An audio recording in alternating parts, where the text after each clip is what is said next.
umakyat doon. Okay? Kaya mayroong tinawag ng Panginoon kung saan siya mangungusap. At tinawag ng Panginoon si Moses, ayan, umakyat sa bundok para kukunin ang the Ten Commandments. Okay? The Ten Commandments, at si Moses, i-relay niya ang message sa mga tao. Kaya ganun ang ginawa ng Panginoon. Kaya mayroon ang tinawag ng Panginoon na mag-lead talaga sa mga tao. Hindi lahat natawag. Amen? Yan. May apostle. Tayo.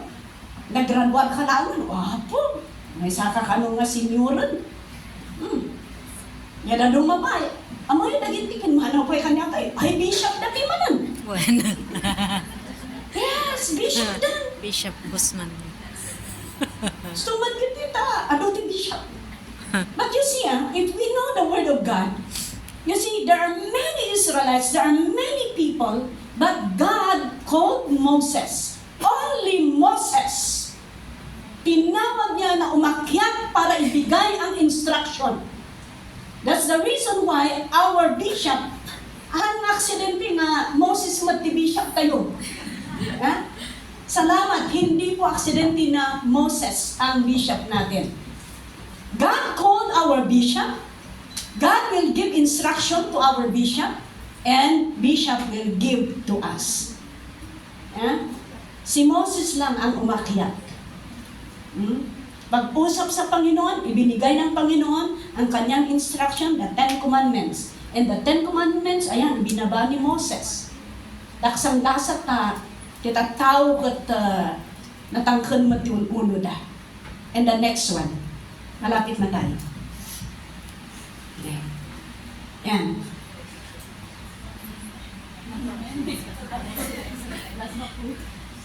Okay.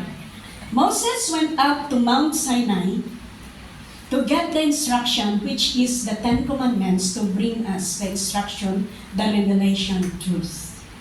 Alam niyo ang bishop natin, kung makita ninyo ang kanyang pag-preach ang bishop na, very simple lang.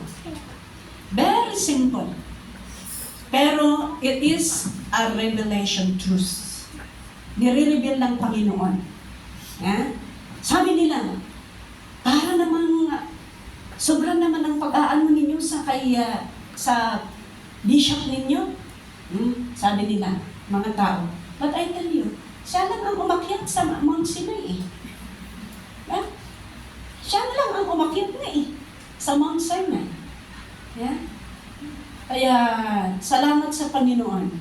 Let's obey our bishop, whatever instruction, because we believe that God is the one who called him to be an apostle of this church. Of course, adamat na gitinaduma. You see, we have learned the foundation of a church. Para hindi tayo basta-basta mabawin iti panagserbi tayo. This is just a simple Siyempre, as we continue our DTC, we are going deeper and deeper and deeper.